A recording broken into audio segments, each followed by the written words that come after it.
Happy little games. When it comes to arcade companies that produce some pretty spectacular games, one company that tends to get overlooked is Irem. The company was founded in the mid-70s and continued to produce pachinko and slot machines until the mid-2000s.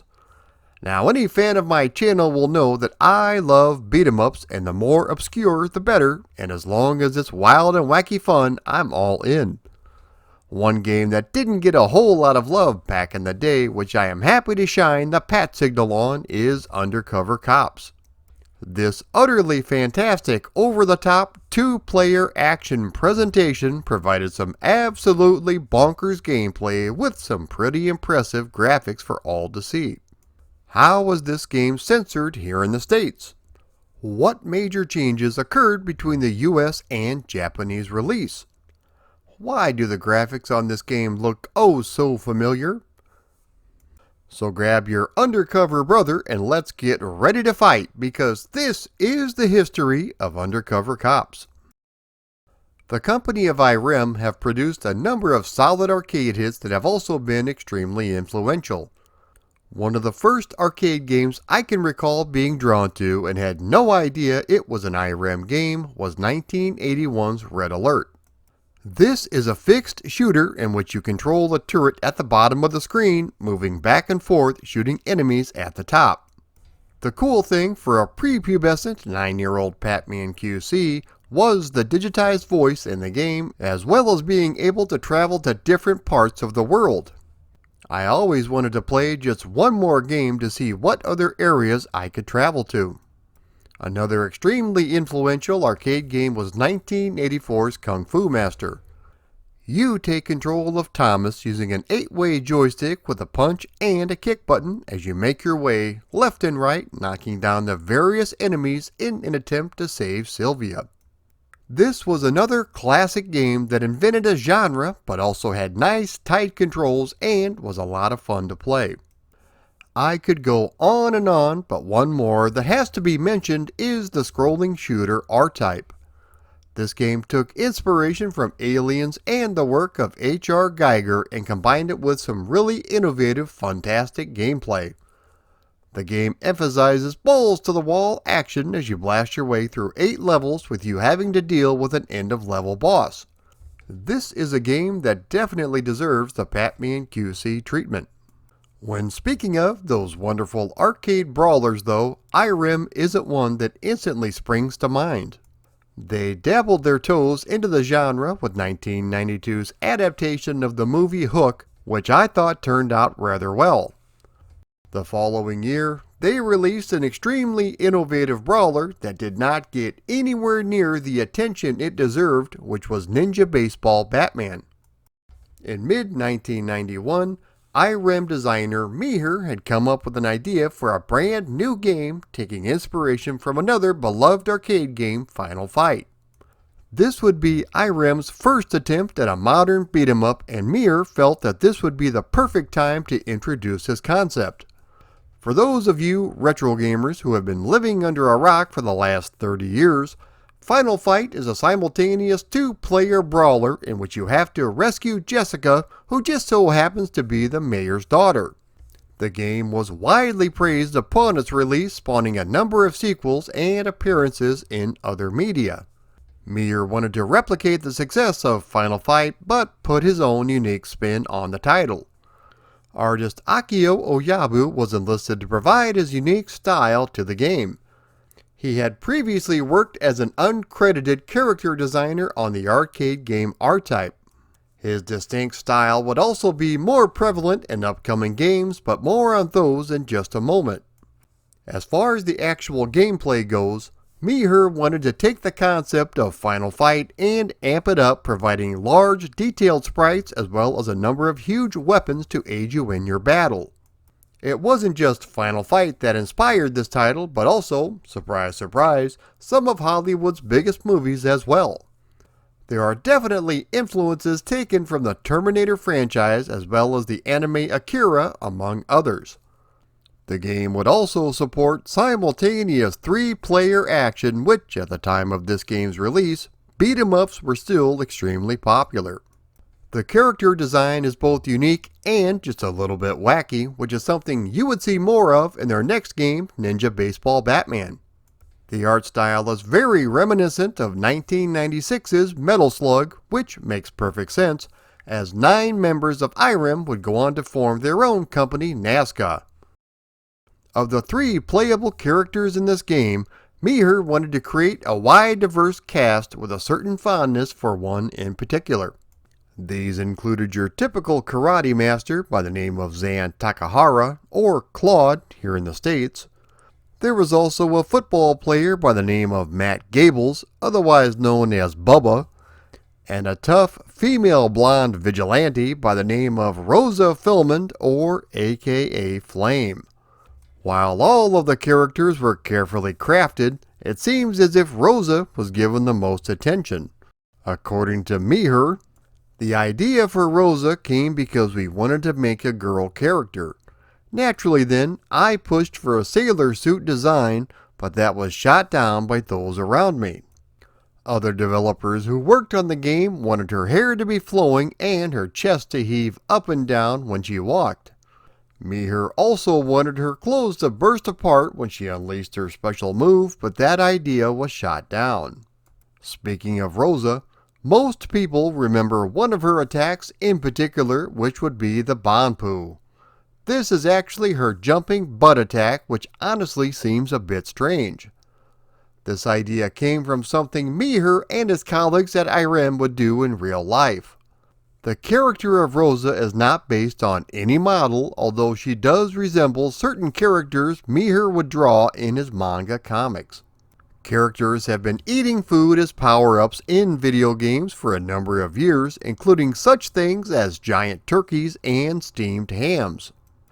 In Undercover Cops, the players will eat things such as frogs, birds, and mice, which many people in Japan will eat these for their nutritional value. When it came to recording sounds for the game, according to Mihir, the eating sound couldn't be too erotic. And though this is a weird way of putting it, we wanted a kind of sexy healthiness, something that would strengthen the image of Rosa as a strong young girl. As you can see from this early concept art, Matt Gable was originally known as Matt Bomber.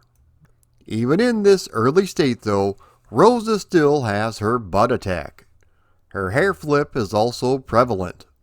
Now I shouldn't say that all the love was devoted solely to Rosa, as you can clearly see in these designs that the characters of Zan Takahara and Matt Gables were also lovingly crafted.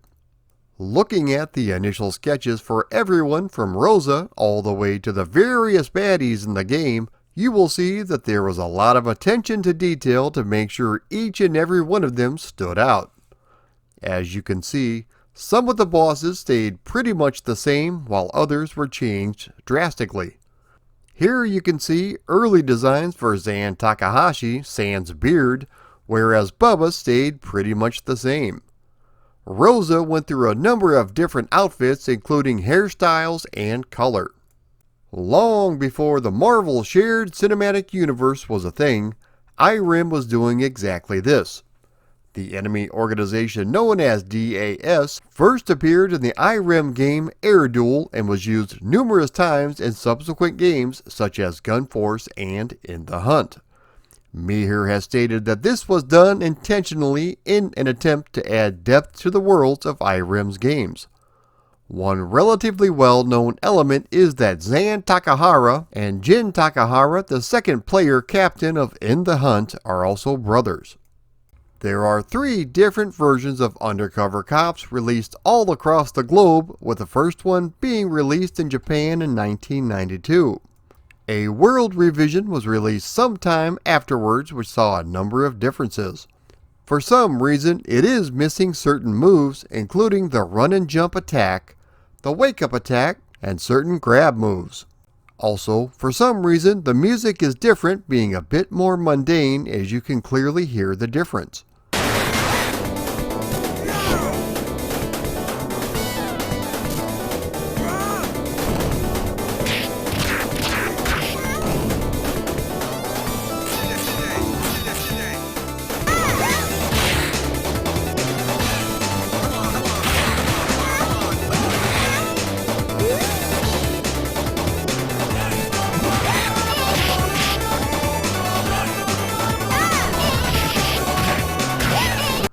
also most of the voice clips are gone. No idea why these changes were made, but Irem must have realized they made a mistake because not long after, Undercover Cops Alpha Renewal version was released, which restored the missing moves, the music, and most of the other content that was taken out. It also keeps the names from the World version, which makes this the definitive English release. This was so scarce that the ROMs weren't even dumped until 2007. With that being said, everything you see in this video was based on the Alpha Renewal version. Undercover Cops was released by Irem in the arcades initially in 1992. As the story goes, in the year 2043, crime has overrun streets headed up by the evil Dr. Crayborn. The city council have taken a meeting and decided to put their faith into the city sweepers. These members of law enforcement must clean up the streets and take down the nasty Dr. Crayborn and all of his minions. Despite what the name of the game is, you will be beating the brakes off of every bad guy you see in broad daylight, so you are really not undercover at all. This is a 3-player simultaneous action-packed brawler that features not only fantastic artwork with a little bit of gore, but also some nice tight controls. You control your character with an 8-way joystick utilizing an attack button and a jump button. It's not much, but it does get the job done, similar to how I conceived my daughter. The 3 selectable characters you can choose from are Claude, who used to be a karate master but got into a fight while protecting his girlfriend and accidentally killed the man with his bare hands. He is the most balanced of the 3. There's also Bubba, who used to be a football star but was banished from the sport for being too dangerous. He is the slow but strong type. And everyone's favorite is Flame, or sticking with her Japanese name, Rosa. She is a female vigilante whose boyfriend was killed and now has an intense hatred of evil. She is fast and can even knock the enemies around with her butt attack and also her hair. The game takes place across 5 levels with a boss at the end of each one. Now don't let the small number of levels scare you off because each one is very lengthy. As a matter of fact, the last level itself is almost 15 minutes long. Each character has a few unique combos as well as a dashing jump attack. If you find yourself knocked to the ground, you can mash the buttons quickly to utilize a wake-up attack on your enemies. Each character has a unique desperation move which does take a lot of your energy but also slaughters all of the enemies on the screen. This attack is best used for the giant bosses. Littered throughout the post-apocalyptic streets are various weapons you can use. These are not your piddly knives or forks, these are giant girders and concrete pillars. These are typically jammed in the ground, which sees you have to rapidly mash the buttons in order to pull them out and use them. These can be used as melee weapons and even swung around 360 degrees while attacking your foes. One cool detail about the pillar is that the more you use it and the more damage it takes, the smaller it becomes. Motorcycles, cars, and even giant tuna fish can be picked up and thrown at the enemies. At various points, your energy will drop dangerously low, but don't worry, there are plenty of items that will help replenish a portion of your health. Whether it be snails, fish, lobsters, frogs, and even chicks, to the more traditional curry, steak, burgers, and chicken. There are also little items you can pick up to add to your overall score, such as cameras, Walkman, TVs, and trophies. While playing the game, you'll notice there is a bit of blood and gore, including crows that can be seen pecking away at an unfortunate victim. At the end of each stage is Assessment Day, which is an evaluation of your performance. This score depends on how many bad guys you defeated in that stage and how many finesse tricks you pulled off. Finesse tricks are basically a fighting style score which will accumulate by hitting various moves on the enemies. To have a successful assessment, you want to pull off as many finesse tricks as you can. Speaking of the levels, there are nice graphical details scattered all throughout the game, from the backgrounds, which include smooth rolling water, as well as corpses hanging from the walls. There are a number of Easter eggs in the game, such as the first boss from R-Type showing up on one of the TV screens, as well as the police car seen at the end of the game, bouncing up and down, which is similar to the tank from Moon Patrol, which is also another Irem game. The levels themselves are vast and varied, along with an assorted cast of baddies that you have to deal with. You'll notice that the grime and grittiness are real as you knock various heads together, making your way to the final boss. Something else that is real is the nudity. When squaring off against the female character Fox, she is decked out in a low-cut top. Upon smashing her on her way to the ground, her shirt will rise up and you can see what could potentially be a nipple. Oh, the humanity. The levels you encounter are Mission 1, Enter City Sweepers.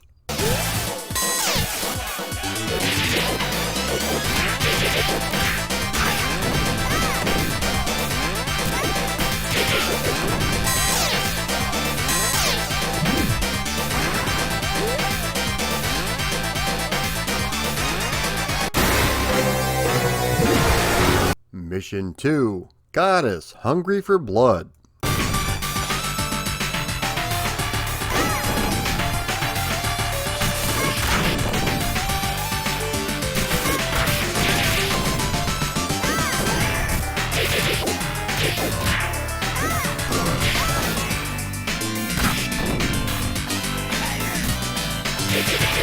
Mission 3, Challenge from Underground.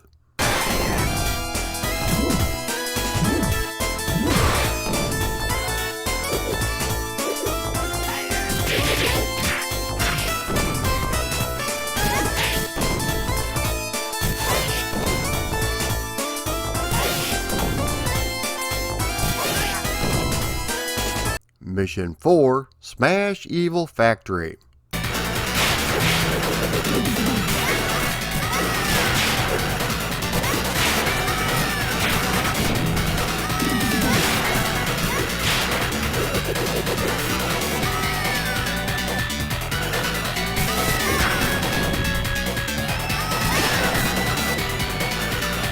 And Mission 5, Showdown to the Sky, A Field of Death.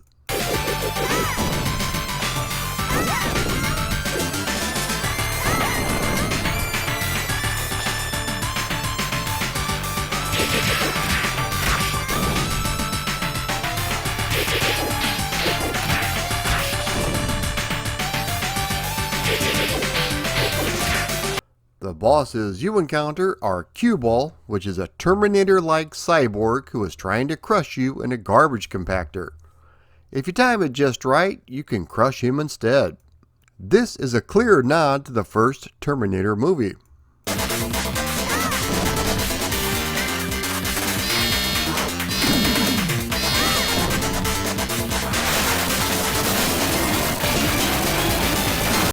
Fatso.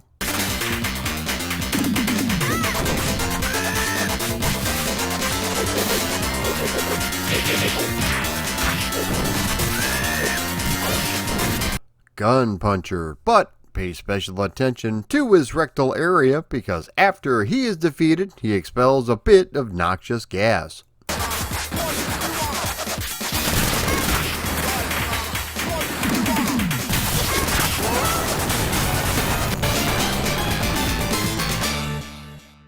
Conehead.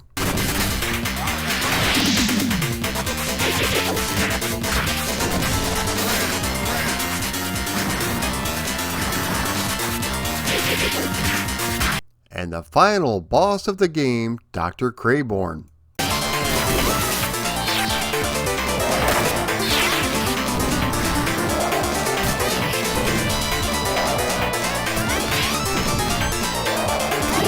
On the final level, a cutscene pops up showing Dr. Crayborn lowering his giant nuke, the Crayborn Bomb. He lets you know that if he drops it, then thousands of people will be wiped out. As you progress through the level, you'll notice the bomb being lowered into position. If you continue on your merry way, totally ignoring the bomb and completing the game in the process, you will receive the bad ending. So even if you take care of Dr. Crayborn, the nuke will still detonate and you will be terminated and your license revoked. If you do stop the nuke and also Dr. Crayborn, you get the good ending. The text will change depending on which characters you play as. It does show Dr. Crayborn being whisked away in the back of a police vehicle. After this, the credits roll and the game is over.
We'll be right back.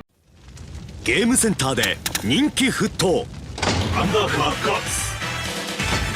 あの超バイオレンスゲームがついにスーパーファミコンで炸裂する。スーパーファミコンアンダーカバーコップス。It took a full 3 years after the arcade game's release before it was brought home. It was released in 1995 for the Super Famicom by Very. As you can see from the box, it was planned for the Super Nintendo and even reviewed in Nintendo Power, but it was never released. Right off the bat, you'll notice that the sprites are just a little bit smaller and the game is also missing some frames of animation. Something else that is missing is co-op mode, as this is now a single player affair. Other things that were changed were a bit less blood, the birds pecking on the skeletons, Fox's wardrobe malfunction, and more. Despite these items being left on the cutting room floor, this conversion is still really good. The backgrounds themselves have also been reworked in certain cases, such as the beach on the first level. There are less enemies on screen at once, as well as some slowdown at various points, but it still controls really well. You get the majority of the arcade intro and ending, as well as the Assessment Day cutscenes. The character portraits in Assessment Day are no longer bloodied like they were in the arcade game. All of the levels and character moves are in the game. Instead of just using 2 buttons as found in the arcade game, this version actually utilizes the extra buttons found on the Super Nintendo controller. You can now use the shoulder buttons to dash, and there is also a dedicated button for your desperation move.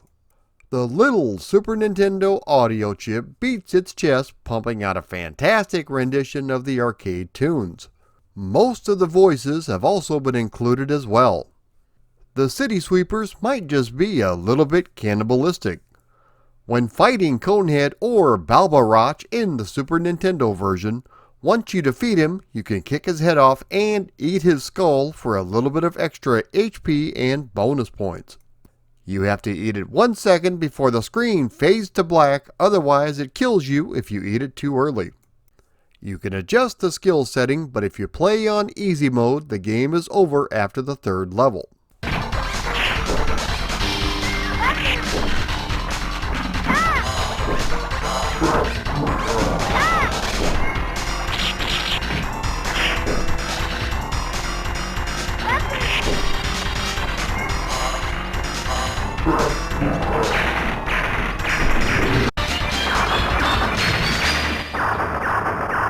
The Super Famicom version would lay dormant until a few years ago when the company Retrobit decided to dust it off and release a fully English translated Super Nintendo version. This came in a couple of different flavors, including the Standard Edition, which included the cartridge, manual, and poster. The Collector Edition also includes a Rosa vinyl figure, stickers, and more. How cool is it that we are still seeing brand new Super Nintendo releases in the year 2024? A spin-off was released for the Game Boy in 1993 entitled Undercover Cops Gaiden. From what I can tell, this is a turn-based board game with RPG elements.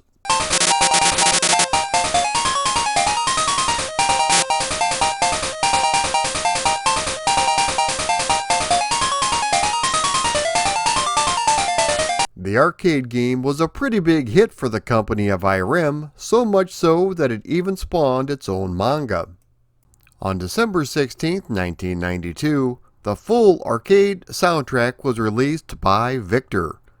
It was finally credited with the composer's actual name instead of a pseudonym as found in the arcade game, which was Takushi Hayamuta. In a nice little nod to our City Sweepers, the game R-Type Final features a pilot by the name of Captain Matt Gable. In 2011, the game was released as part of Irem Arcade Hits collection for Windows by .mu. This is a collection of 18 arcade classics including everything from our beloved Undercover Cops to Kung Fu Master to Gun Force. And there you have it, my friends, the history of Undercover Cops. This was one that I didn't know too much about back in the day, as I had never seen the actual arcade cabinet. I had a friend who worked at an import video game store and can recall playing the Super Famicom version for the first time and being thoroughly impressed. After discovering the arcade version on MAME, I have been a huge fan ever since. If you've never had the chance to smack someone around until they fart, all the while eating frogs and chicks to increase your energy, be sure and give this game a shot. You'll be glad you did. If you like this video, be sure to like, comment, share, and subscribe. Also, if you would like to support me on Patreon, please click the link below. If you would like to contribute but not sign up for my Patreon, you can always click the donate button up above. Thanks everyone for watching.